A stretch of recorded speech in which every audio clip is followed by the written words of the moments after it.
အမျိုးသမီးဟာသူမရဲ့ခင်ပွန်းကမိထွေးနဲ့ဖောက်ပြန်နေတာကိုမတော်တဆသိသွားခဲ့တယ်။သူမကသူတို့ကိုချက်ချင်းမဖော်ထုတ်ခဲ့ဘူး။အဲ့ဒီအစားသူမဟာစက်မှုသုံးကော်ပြင်းစားကိုတုံးပြီးအိတ်ခမ်းတကားကိုပိတ်ပစ်လိုက်တယ်။ပြီးနောက်သူမဟာသတင်းထောက်တွေအပြင်ဆွေမျိုးတွေနဲ့သူငယ်ချင်းတွေကိုပါခေါ်လိုက်တယ်။ပွဲကြီးပွဲကောင်းဖြစ်သွားအောင်သူမကအဲ့ဒီမြင်ကွင်းကိုတိုက်ရိုက်ထုတ်လွှင့်ပြသခဲ့တယ်။ဒီမျိုးသမီးဒီလိုလုပ်ခဲ့တာကသူမဟာဘဝတစ်ပြန်ရလာခဲ့လို့ပဲဖြစ်တယ်။အရင်ဘဝတုန်းကလည်းဒီမျိုးသမီးဟာသူမရဲ့ခင်ပွန်းနဲ့မိထွေးဖောက်ပြန်နေတာကိုသိခဲ့ဘူးတယ်။သူမကသူမရဲ့ဖခင်နဲ့ရောက်ခမတွေကိုချက်ချင်းပြောပြခဲ့တယ်။အဲ့ဒီနှစ်ယောက်ကအပြစ်မရှိတယ်လို့နေတဲ့အပြင်အမျိုးသမီးကသူတို့ကိုနမီဖြတ်တယ်လို့တောင်ပြန်ဆွဆွဲခဲ့ကြတယ်။ဒါကိုကြားတော့သူမရဲ့အဖေကဘာမှမစင်စားပဲသူမကိုပါရိုက်လိုက်တယ်။သူကဒေါသအကြီးနဲ့မိထွေးကိုချက်ချင်းတောင်းပန်ဖို့သူမကိုခိုင်းခဲ့တယ်။ဒီမခံနိုင်တော့တဲ့အဆုံးအမျိုးသမီးဟာခင်ပွန်းဖြစ်သူကိုကွာရှင်းဖို့ပြောလိုက်တယ်။သူမဟာနောက်ကိုတောင်လှည့်မကြည့်ပဲထွက်သွားခဲ့တယ်။ဒါပေမဲ့ရုံမာတဲ့မိထွေးကတော့သူမကိုအလွယ်တကူလွတ်ပေးဖို့အစီအစဉ်မရှိခဲ့ဘူး။အားလုံးတတိမထားမိတဲ့အချိန်ကိုအခွင့်ကောင်းယူပြီးသူမကအမျိုးသမီးကိုလေကားပေါ်ကနေတမင်တွန်းချလိုက်တယ်။ပြီးနောက်မိထွေးဟာလန့်သွားတယ်လို့ဟန်ဆောင်ပြီးအော်ဟစ်တော့တာပဲ။ဒီလိုနဲ့အဲ့ဒီအမျိုးသမီးဟာအဆုံးမရှိတဲ့နာကျည်းချက်တွေနဲ့တေဆုံးသွားခဲ့ရတယ်။သူမမျက်လုံးပြန်ဖွင့်လိုက်တဲ့အခါမှာတော့အရင်ချိန်ကိုမမျှော်လင့်ပဲပြန်ရောက်နေတာကိုတွေ့လိုက်ရတယ်။သူမဟာအရင်ဘဝကဆိုးရွားတဲ့အဆုံးသက်ကိုပြောင်းလဲဖို့နဲ့သူမရဲ့ခင်ပွန်းကိုဖျက်ဆီးပစ်ဖို့အတွက်သူတို့နှစ်ယောက်ရဲ့ဖောက်ပြန်မှုကိုသိအောင်လုပ်ခဲ့တယ်။ပြီးတော့မိထွေးရဲ့ဂုဏ်သိက္ခာကိုပါဖျက်ဆီးဖို့ပေါ့။အမျိုးသမီးဟာဘီရိုတဲကတားဆေးတွေကိုဝမ်းနှုတ်ဆေးတွေနဲ့လဲထားလိုက်တယ်။သူတို့နှစ်ယောက်အိတ်ခမ်းထဲဝင်သွားတာကိုမြင်တော့သူတို့နှစ်ယောက်လုံးတပြိုင်နက်ပြောင်းနေတယ်ဆိုပြီးသူမကတမင်သတင်းလွှင့်လိုက်တယ်။အဲ့ဒီအချိန်မှာမာကြောင်ကစားနေတဲ့သူမရဲ့အဖေနဲ့ရောက်ခမတွေဟာလက်တကြားနဲ့အပေါ်ထက်ကိုအပြေးလွှားသွားကြည့်ကြတယ်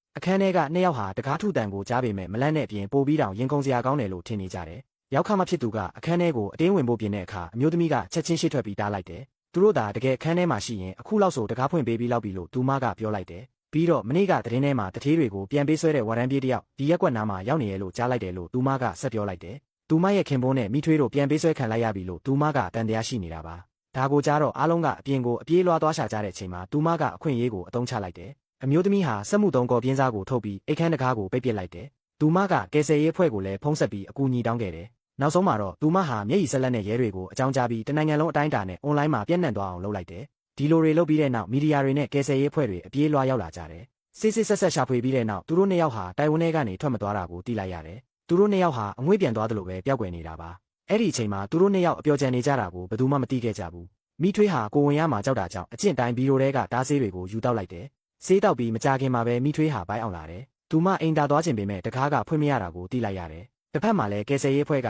ရှာဖွေရေးအရိယာကိုထပ်ပြီးတိုးချဲ့ဖို့ပြင်ဆင်နေကြတယ်။အမျိုးသမီးကသူတို့ကိုတားဖို့ရှေ့ကိုအပြေးသွားလိုက်တယ်။သူတို့မရှာရသေးတဲ့နေရာတစ်ခုကျန်သေးတယ်လို့သူမကပြောလိုက်တယ်။အမျိုးသမီးရဲ့ဥဆောင်မှုနဲ့အားလုံးဟာအိတ်ခမ်းတကားရှေ့ကိုချက်ချင်းရောက်လာကြတယ်။အမျိုးသားနဲ့မိထွေးဟာတကားပြင်ကအတန်တွေကိုကြားပြီးလန့်သွားကြတယ်။အခုအချိန်မှာမိထွေးကအိမ်သာသွားဖို့ပဲစိတ်ဆောနေတယ်။သူမကတကားကိုထပ်ဖွင့်ဖို့စူးစမ်းပေမဲ့အမျိုးသားကအမြန်တားလိုက်တယ်။အပြင်မှာလူတွေအများကြီးရောက်နေတာကိုသူကောင်းကောင်းသိနေတယ်။သူတို့သာအပြင်ထွက်လိုက်ရင်သူတို့ဖောက်ပြန်နေတာတွေပေါ်သွားမှာလေ။အမျိုးသားဟာမိထွေးကိုဆွဲပြီးပြဲတင်းပေါက်ကနေထွက်ပြေးဖို့စူးစမ်းခဲ့တယ်။မမျှော်လင့်ပဲပြဲတင်းပေါက်ပြင်မှာလည်းလူတွေစုယုံနေကြတယ်။အဲ့ဒီအချိန်မှာပဲအပြင်ကကယ်ဆယ်ရေးအဖွဲ့ကတကားကိုဖျက်ဆီးဖို့ကိရိယာတွေယူလာကြတယ်။ဒီတခါတော့သူမရဲ့ခင်ပွန်းနဲ့မိထွေးတို့တေချာပေါက်ဘဝပြတ်တော့မယ်လို့အမျိုးသမီးကယုံကြည်ထားပေမဲ့တကားကိုအတင်းဖွင့်လိုက်တဲ့အခါအခန်းထဲမှာအမျိုးသားတယောက်တည်းကိုပဲတွေ့လိုက်ရတယ်